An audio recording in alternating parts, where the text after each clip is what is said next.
Hello everyone, I'm Ayu, Ine, or both, and today we're gonna be checking lookouts. Um, it doesn't have an intro screen, so I'm just gonna be talking here.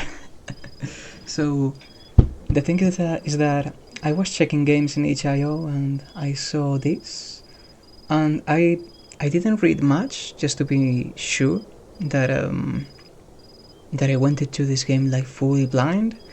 But I know that it is a visual novel, that it features non-binary people, and it kind of reminded me of someone that I met not so long ago, someone that I kind of miss.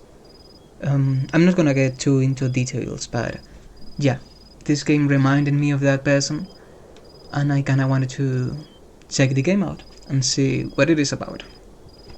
So yeah. So, you sure we can trust this friend of yours info? It'll be a crying shame if you're wrong about this. This guy's someone to ride the river with. He'd never sell me bank information. That town has struck gold, that's what he heard. Heard? He just heard about it. What kind of sauce is that? We can't go off of rumors, you nutcase. But think about it. We'll be living like English kings if we take over a supply like that. What else are we gonna do? The last job was a bust. We got nothing left. Alright. We've had some bad luck and are running low on supplies. We'll take that town by hook or by crook. And if they don't have that gold, we can take them for what they do have and skedaddle. The lookout will go early in the morning and see what we're up against, but I reckon we can bulldoze this perk and have some fun either way. Make sure to bring us back some juicy details, won't ya, tomboy? He firmly slaps you in the back. Laughter fills the camp around the roaring fire. Sounds like you'll be riding at sunup to check the town out. You feel it's best to get some sleep.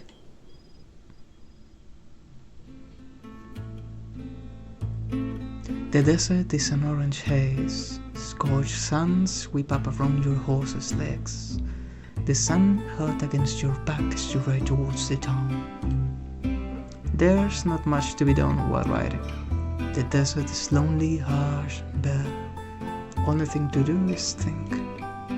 You don't like being alone with your thoughts so often, for so long. But you always are alone as the lookout, alone being the odd stick of the gang. No one talks to you unless they need something.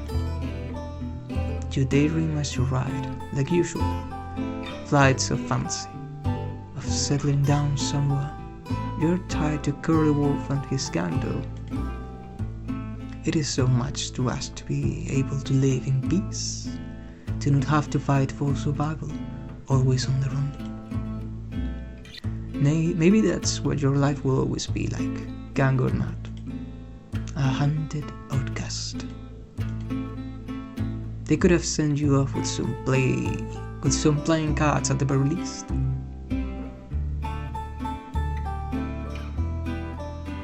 You come to an outcropping near a cliff. Tying up your horse, you approach the edge and see the town come into view. A nice frontier town, small but clearly bustling with people. White painted signs on the wooden buildings gleamed and bloomed in the midday sun.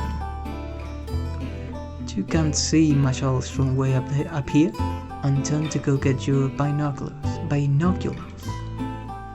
You open your saddlebag and pull the metal binoculars out, pressing it against your poncho to dust off the lenses. Turning back to walk to the edge, a figure suddenly rounds the corner of the large rock you've decided to set up camp under. Huh?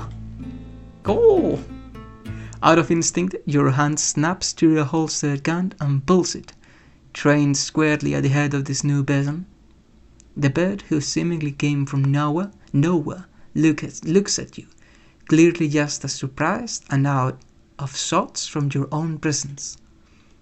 He shifts backwards, eyeing your hand on your gun. The air feels very still all of a sudden, and given you have the upper hand, you take a moment to look at who you just crossed paths with. He's definitely an outlaw, like yourself. A ragged beak shining in the sun centers a face you admittedly find charming. His face and arms are marked with scars, and a large sawn-off shotgun hangs in his holster.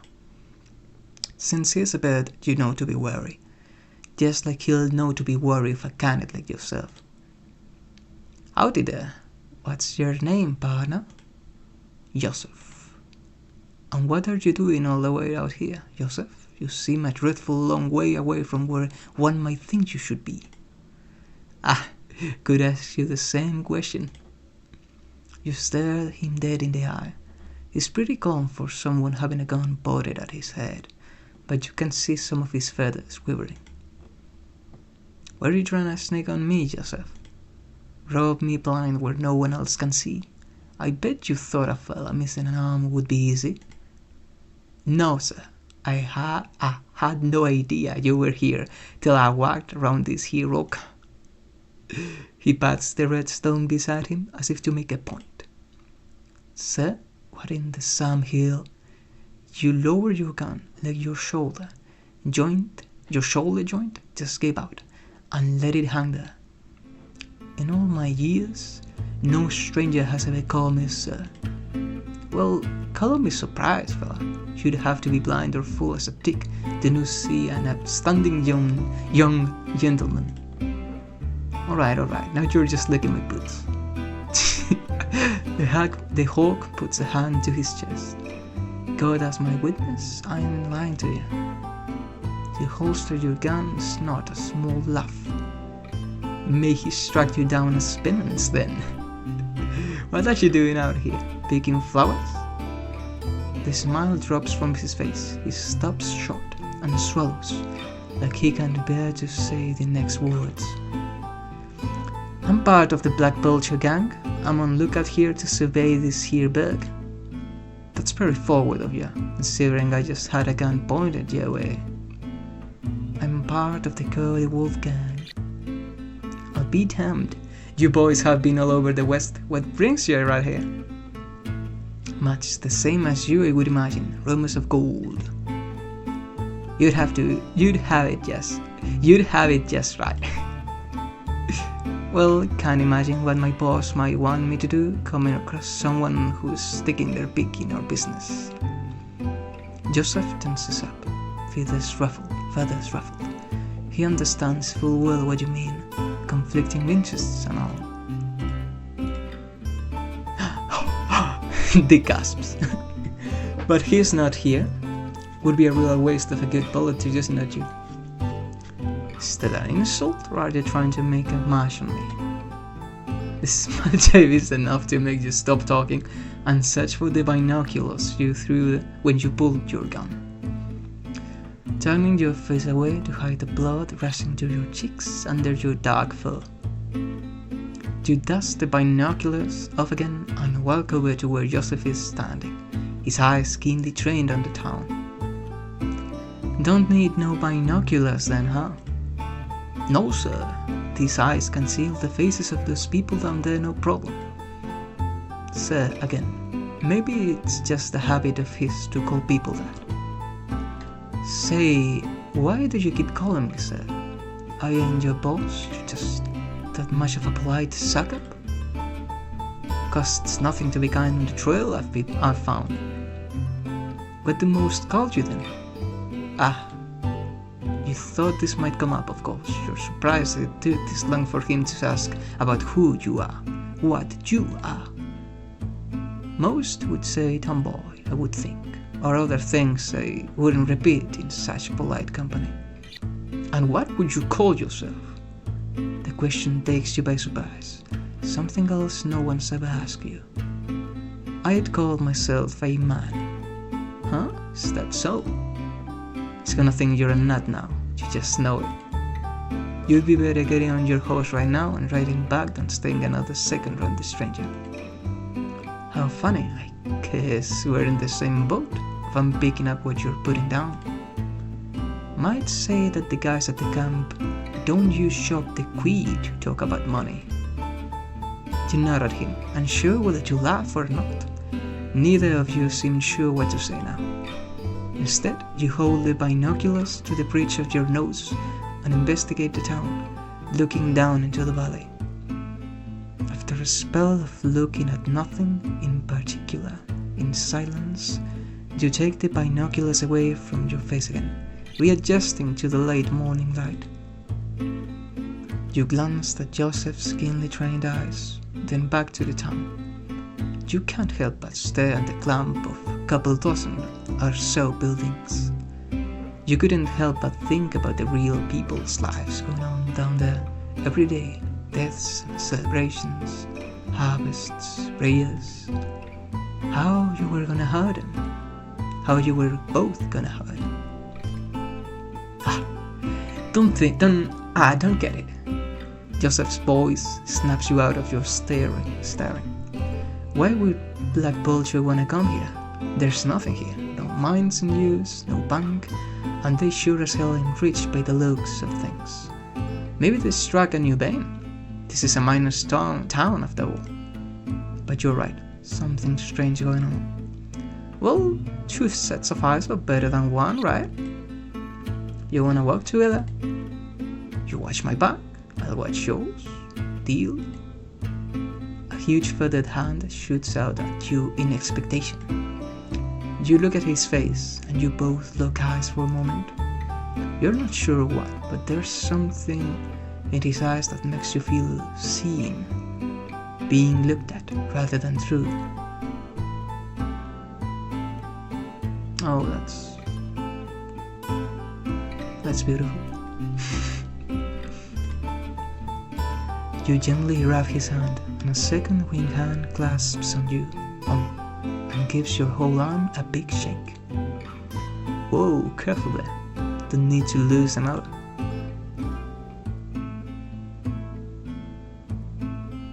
He lets go and puts his hands on his hips, smiling at you. Hey, come on now. Let's get down there. He walks past you and heads towards a winding rocky pathway down the side of the valley cliff. You take a moment to look at the town again, walking along the cliff edge to catch up with Joseph, wondering if he could see how red your face had been under your black fur.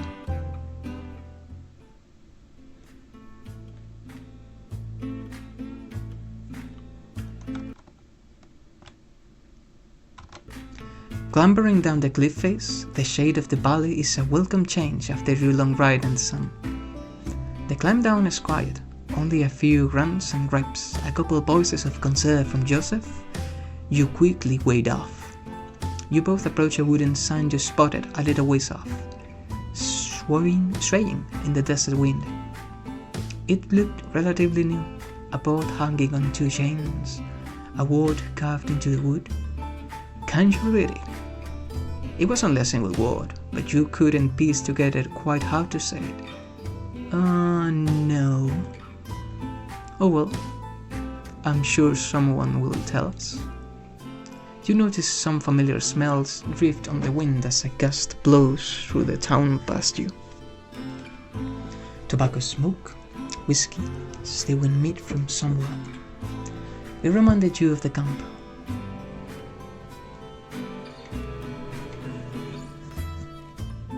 Walking more into the town, you get a better look at the buildings that were just dots up on the cliff.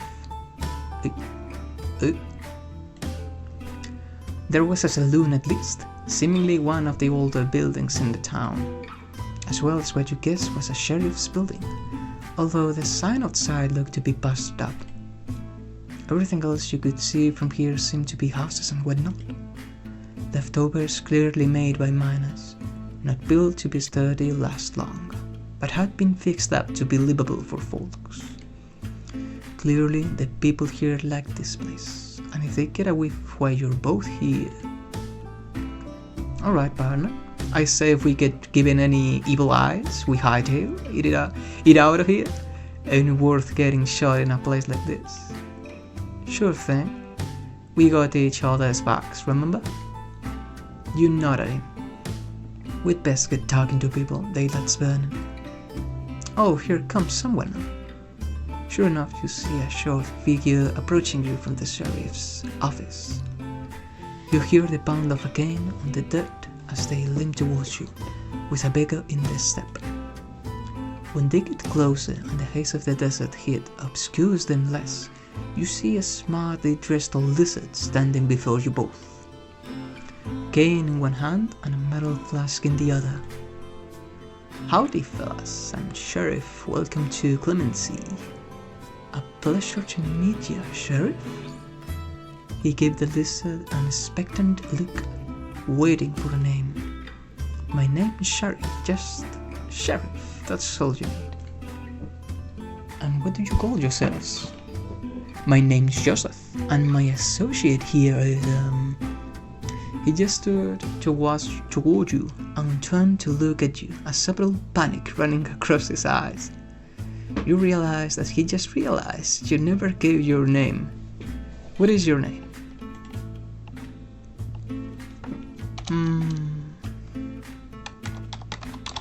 Ine.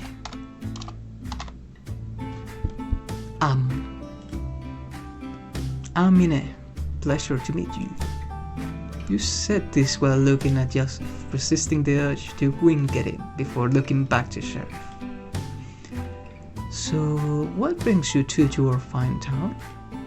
We're just riding through. Needed a rest stop? There's a problem with that?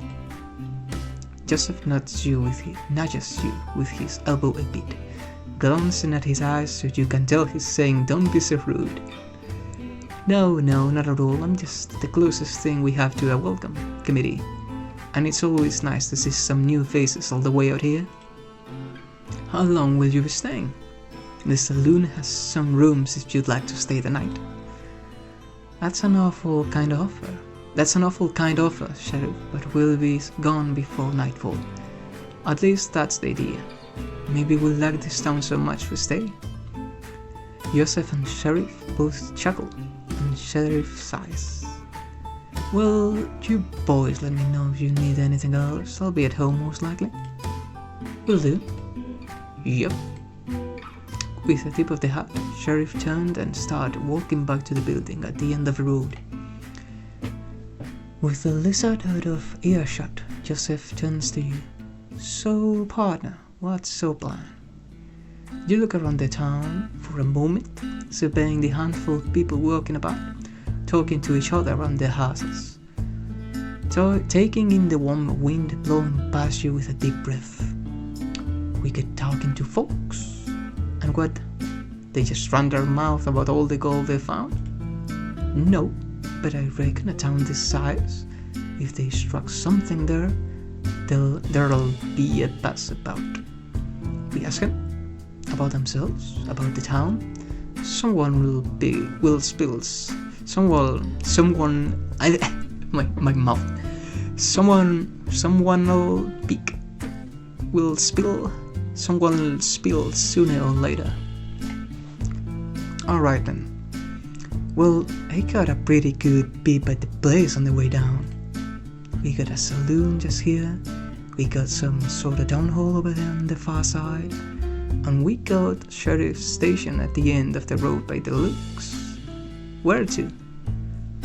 Oh, we can choose?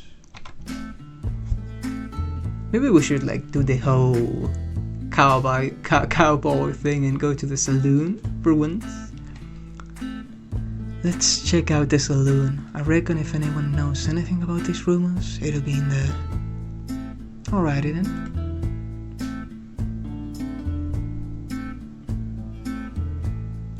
Walking through the doors of the saloon, you're hit with the very familiar smell of tobacco and alcohol hanging in the air. A couple of patrons drink and talk quietly in the corner, not taking any notice of you two. You see a dozen or so tables, and looking up there's a second floor with the rooms Sheriff mentioned. Howdy there. Your attention is grabbed by an excitable and friendly voice coming from a short bird standing behind the bar, who was now rubbing a couple glasses. My name is Bartholomew. What can I get you, fellas? He started wiping the glasses expectantly, glancing between you both as you walked a few steps from the doors to stand at the bar. I'll get a beer. Alright, and you? I'll have what he's having. Yep, coming right up. He set the mags down and disappeared through the door behind the bar into a back room. I don't have any money on me, Joseph. Don't worry about that, it's on me.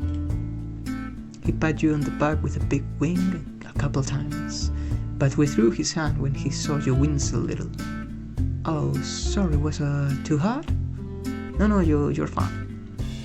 You hadn't winced from pain, you just weren't used to someone touching you. Like that at least. Friendly-like. Bartholomew reappeared with 2 glass bottles, tipping them into the mugs with satisfying clucks before taking a couple coins from Joseph. Thank you, kindly. You both take a sip. Joseph seems to enjoy it, but you find it a bit more bitter. You try not to pull a face. Not like it? You smile weakly. Not my thing.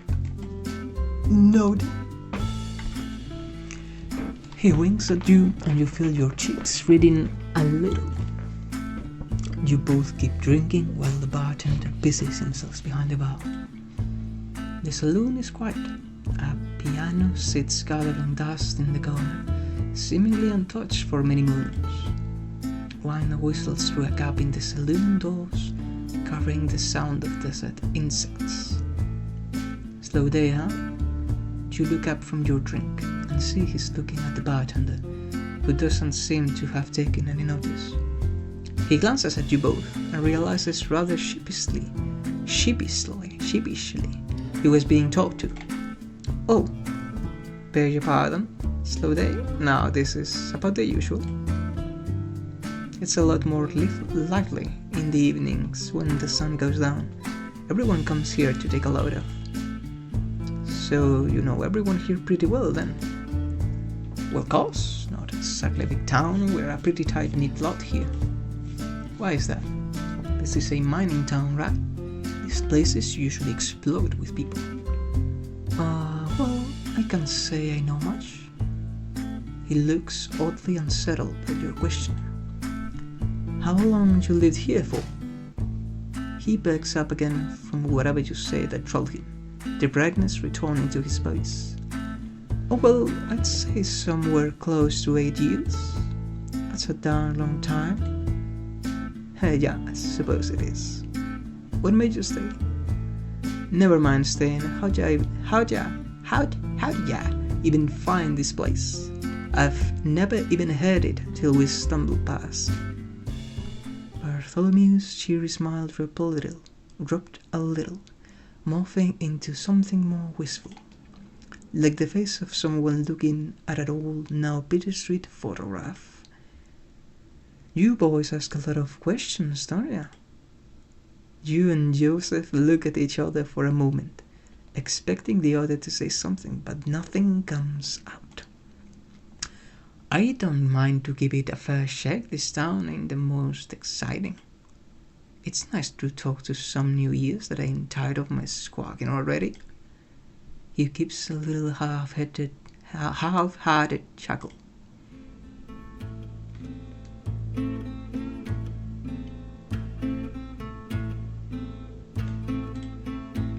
Well, I found this place because I heard about there being gold, like a lot of folks I was fixing to get my fill. You and Joseph both leaning a little at the mention of gold. My fiancé was running away from home and I was going with him. We thought we'd go out west and make our fortune. Looking back on it, I get why so many called us foolish. I might have been one of them if it were the other way around. But we had our hearts set on it. We followed the road by wagon, and it was damn tough, hellish even. Thank our lucky stars we made it here to Clemency on a wing and a prayer. That was when we really felt like we were foolish when we got here. Talking about gold, we almost got run out of town. I don't know the details, but there was a lot of trouble here when miners ran this place. No one's been digging for decades now, but word hadn't traveled far enough, it seems, to let us know at the time. At first, Sheriff told us to leave, didn't want no more of our kind causing trouble. But when Sheriff saw how stuck we were, how we had nowhere else to go, how rough the journey had been on us, Sheriff's nothing if not kind, could see we were in troublemakers, just wanted a better life somewhere.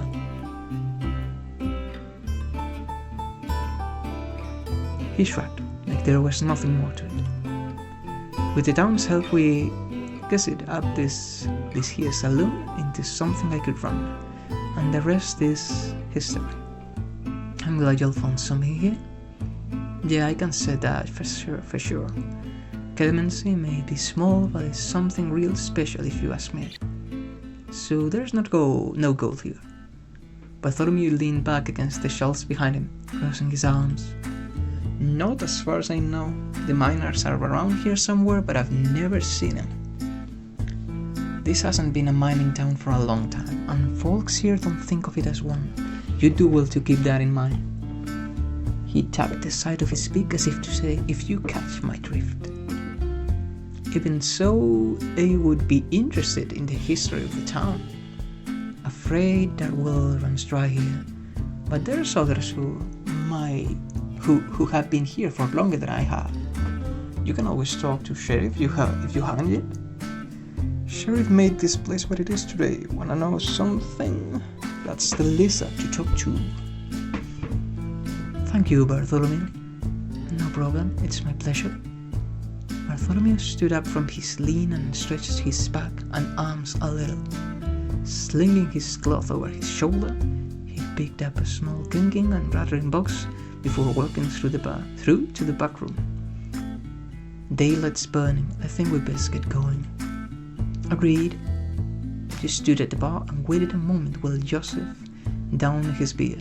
And then yours too. Hope you can hold that. Oh, please. How little you must think of me. Only a couple beers. You should have seen me at the long brunch in Dodge. Ranked the entire gang under the table.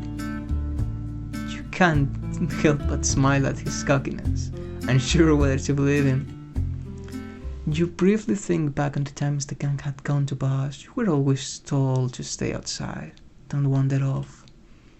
A dog on a leash waiting for master to come back. Staring into lamplit streets and hearing the braying crowds all around you.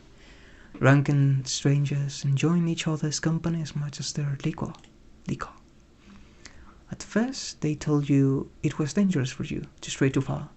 Then they started telling you to stay outside after you'd beaten the teeth out of a guy in an alley who you knew had been staring at you.